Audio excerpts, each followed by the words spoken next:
kepada ketiga calon presiden, Bapak Anies Baswedan, Bapak Prabowo Subianto, Bapak Ganjar Pranowo, kami mohon untuk maju ke podium. Segmen ke-6 ini adalah segmen terakhir di mana para calon presiden akan menyampaikan pernyataan penutup. Dan kesempatan pertama kami berikan kepada calon presiden nomor urut 2, Bapak Prabowo Subianto menyampaikan pernyataan penutupnya dalam waktu 2 menit. Kami persilahkan Pak Prabowo Subianto.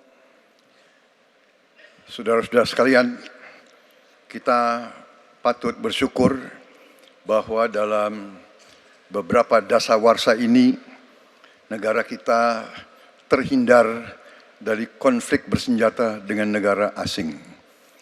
Ini berkat kepemimpinan dan kenegarawanan pemimpin-pemimpin kita.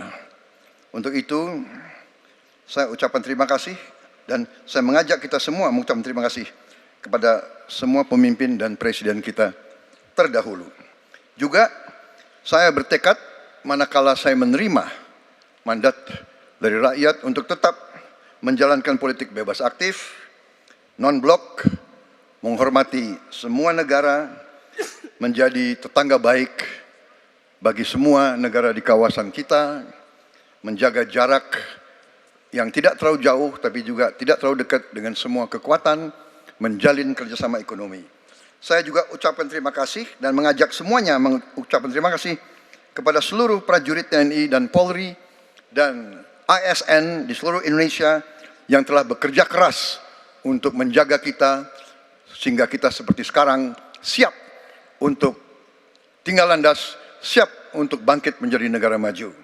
Kita perlu untuk mempertahankan sistem yang sudah baik. Saya akan teruskan TNI dan Polri tetap berada langsung di bawah kendali Presiden untuk mempercepat reaksi dan memperpendek rentang kendali dan rentang komando. Saya juga akan memperbaiki kesejahteraan dan kualitas hidup TNI, Polri, dan ASN secara signifikan. Saya mengajak semua bangsa bersatu, rukun, dengan kerukunan, dengan persatuan, kita akan jadi kuat. Waktu habis, terima kasih. Bapak Prabowo Subianto, terima kasih. Baik, selanjutnya kami berikan kesempatan.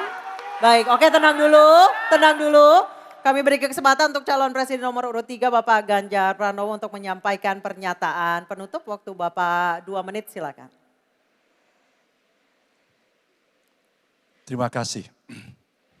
Untuk mengakhiri ini tentu saja saya ingin membacakan kembali data, saya khawatir kita keliru. Kalau dari buku Himpunan RKKL 2019-2004, anggaran Kementerian Pertahanan 2019 107,158. 2020 127,358, 2021 136,996 triliun. Ada peningkatan. Maksud saya agar kita tidak keliru pada soal data. Dan capaian IMF kita dari data lakibnya Kemenko Polhukam yang dipublish secara terbuka, karena kami tidak bisa mendapatkan data dari Kemenhan secara terbuka, maka minimum essential force kita memang kemungkinan akan berat untuk bisa terpenuhi. Maka Bapak Ibu dalam konteks politik luar negeri kita, maka otonomi strategis menjadi begitu penting untuk meredefinisi dari politik kita yang bebas aktif. Duta besar cyber menjadi penting karena problem besar kita hari ini adalah pada dunia digital. Maka kita perlu duta besar ini untuk merespon perubahan-perubahan global yang ada. Duta besar krisis iklim kita perlukan, garda samudra sebagai strategi baru dari poros maritim dunia. 100% pesawat kita mesti siap tempur, alutsista kita mesti siap tempur, dan zero tolerance untuk kecelakaan pada alutsista kita. Kekuatan pertahanan Indonesia di angkatan cyber akan kita tingkatkan, dan anggaran pertahanan hingga 2% dari PDB.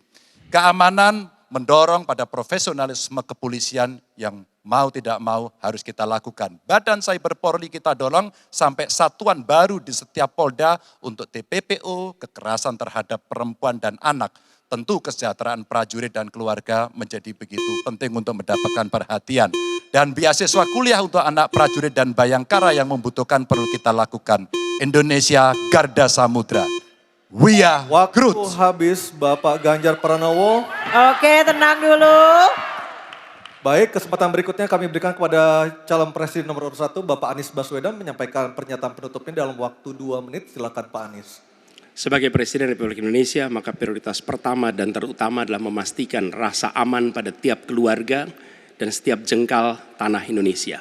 Dan itu artinya kita memastikan bahwa mereka yang diberi tugas untuk mengamankan dipikirkan kesejahteraannya. Memastikan bahwa kenaikan gaji tiap tahun, memastikan mereka punya rumah dinas, memastikan kesejahteraannya aman. Sehingga mereka bisa konsentrasi. Siapa itu? TNI, Polri, termasuk ASN di bidang pertahanan. Itu kunci nomor 1. Yang kedua, ketika kita berbicara tentang menjaga keamanan, maka kita juga berbicara tentang bagaimana pelibatan kita di dalam kancah internasional.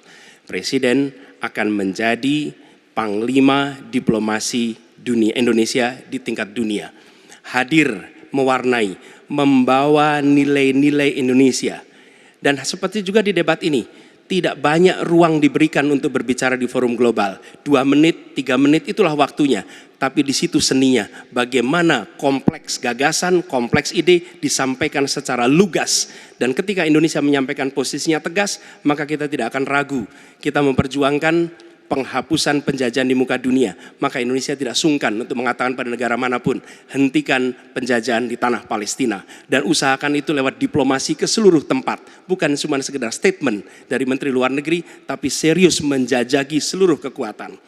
Kita menginginkan Indonesia kembali menjadi kekuatan yang disegani. Dan mulainya dari mana? Dari pemimpin yang menjunjung tinggi etika, pemimpin yang menjunjung tinggi ilmu pengetahuan, pemimpin yang terbuka atas gagasan mempertahankan Indonesia atas ancaman-ancaman baru. Dan itu artinya kita hadir di berbagai wilayah di dalam pertemuan-pertemuan global membawa aspirasi Indonesia. Kita kirim pesan, we will no longer absence. Indonesia will be presence and Indonesia will color the world. Indonesia absence no more, respected forever. Habis, Pak Anies. Terima kasih Pak Prabowo, Pak Ganjar, dan Pak Anies sudah memberikan closing statement atau pernyataan penutupnya untuk malam hari ini. Dan kita berikan apresiasi kepada para calon presiden 2024 yang telah merampungkan seluruh rangkaian debat pada malam hari ini. Hadirin kami persilakan untuk tepuk tangan. Dan masih tersisa 2 debat lagi yang akan diselenggarakan oleh KPU. Dan kami mengingatkan Anda untuk menggunakan hak pilih Anda pada Rabu 14 Februari 2024. Dan semoga debat ketiga kali ini bisa menjadi bahan pertimbangan Anda untuk menentukan pilihan siapa pemimpin Indonesia ke depan pada 14 Februari 2024. Dan kita tutup acara kita malam hari ini. Saya Aryo Ardi. Saya Anisha Dasuki mengucapkan terima kasih atas kebersamaan Anda. Sampai Selamat jumpa. malam. Selamat malam.